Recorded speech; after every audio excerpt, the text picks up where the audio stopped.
All right. I have a new Substack essay. I think I'm up to number 7 at this point, and I'll put the link to the essay in at the bottom so you guys can subscribe. It's only $5 a month, and I'm up to 7 essays in only a couple of weeks, so I've been writing a lot of them, and I will continue to do that as long as subscriptions keep coming in.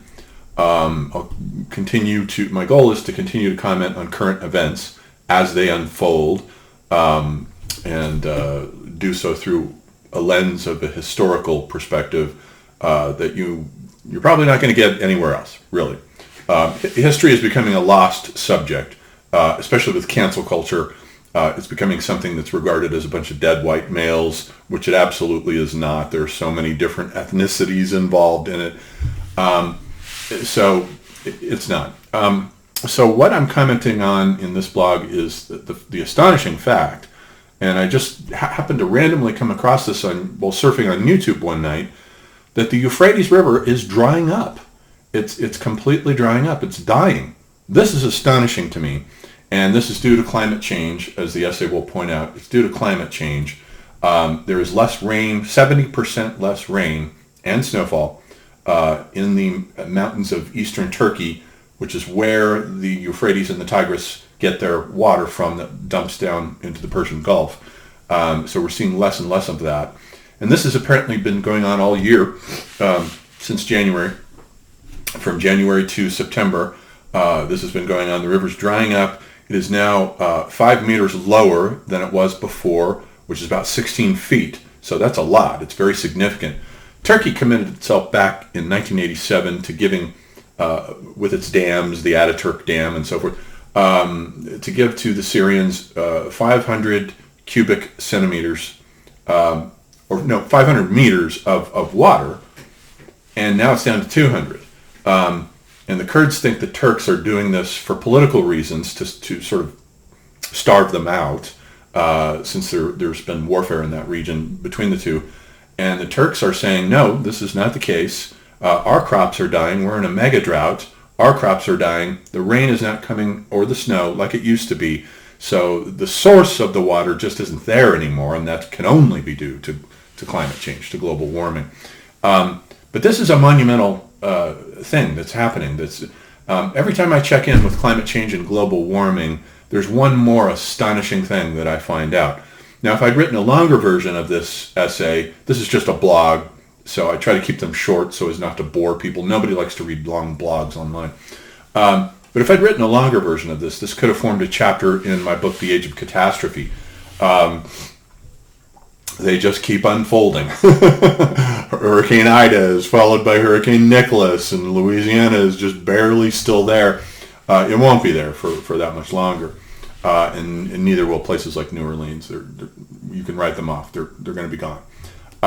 So the interesting thing, though, so the historical thing about this, and I don't want to give this all away because I want you to subscribe, but I'll say this much, that the historical thing is that irrigation was invented in Mesopotamia, and it's what made high civilization of the Bronze Age possible. High civilization comes in with the Sumerians about 3500 BC, but it could not have happened without irrigation because the alluvial plain between the Tigris and the Euphrates rivers is resource poor on the one hand, and on the other, it's in what's called the dry farming zone. And dry farming means irrigation farming because the rainfall falls down below 200 millimeters per year. In the forested uplands, they don't have to worry about it. They get plenty of, traditionally, not anymore, plenty of rain, plenty of snow, lots of water. Water conservation was never an issue in the north, in eastern Turkey and so forth, and in upper Syria. But it's definitely an issue in Mesopotamia.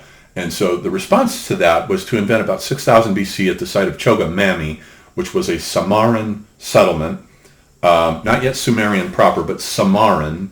And in Turkey, the Halafians were existing, and the two had a rivalry with their pottery. The most beautiful pottery ever invented in the world comes from these two societies, the Halafians in eastern Turkey and the Samarans down on the alluvial plain. So at Chogamami, which was off to the east of the Tigris, just a bit east, we find the earliest evidence for canals that have been dug into the land, so we know they're already making these artificial rivers, which are what canals do. And so they invent irrigation, at 6000 BC, and it makes high civilization then possible a couple of thousand years later, by 35 to 3800, somewhere in there, at places like Eridu on the mouth of the Persian Gulf, Ur, and Uruk. Those are the three sort of first cities that get up and running, and also Nippur, which is further north, which is sort of the Vatican of the Sumerian civilization. That's where all the power was coronated and crowned, as it were, by the great gods, especially Enlil and Ninurta. And there's a myth about Ninurta that I talk about in this essay. Establishing that myth records the invention of irrigation by Ninurta, who is one of the great gods of Nippur, the holy city of Sumer, ancient Mesopotamia, Sumer. So that's what the essay is about. And then the other thing to note, and I'll just sign off with this, I don't want to give the whole thing away, but the area that's being most affected, that's affecting 5 million people in Syria, who are all farmers, basically. These aren't cities, really, yet. And then downstream in Iraq, of course, another 7 million people.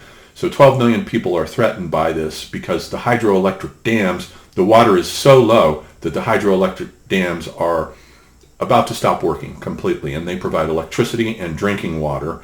So they're about to stop working. The water level is only centimeters away from the turbines in the hydroelectric dams, and there are 3 of them in Syria, to stop working. Once that happens, you've got an unlivable landscape there with lots of crops that are dying, animals that are dying. You don't have water to feed the crops, so then you don't have crops to feed the animals. So then the people can't stay there. So they're going to be displaced, and they're going to leave, and they're going to become refugees. Who's going to take these people in? These 5 million refugees in Syria. Iraq doesn't want them. Turkey doesn't want them. They've been at war, or politically at odds anyway with Turkey. So where are these people going to go? And they're all farmers.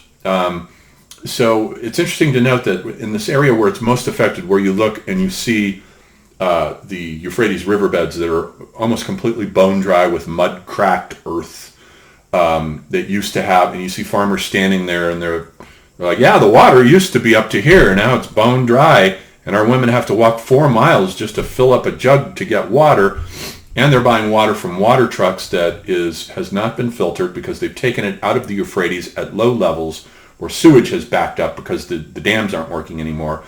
And so they're getting a lot of issues with diarrhea, which dehydrates you, and other waterborne diseases. So it's a humanitarian crisis. We're going to see a lot of displaced people here, refugees with no place to go, because this is the problem with refugees, as we have been seeing this year with the Biden administration. This is the problem. Nobody wants them. And so then you have to find out which places will take them in. And these are not dangerous individuals. These are all farmers that are being affected here, who are just living their day-to-day farm lives, what Spengler called fellahin, the leftovers from a blown-out civilization. But Mesopotamia, in the region that is most affected here, which is northeastern Syria, actually was the exact place where the first villages came into being, 11,000 BC. And by the way, I stick with the BC nomenclature, not BP, before present. Before present, number one, is secularized. It's part of cancel culture, early academic cancel culture before it spread like wildfire. And so it's secularized, and it confuses everything because you have to add in 2,000 years when you're saying before present. So you have to add in the extra 2,000, and it confuses the dates, and it just makes everything. We're going to stick with BC. My readers, anyway, that's what we're sticking with because that works, and it's easy to see where everything's at.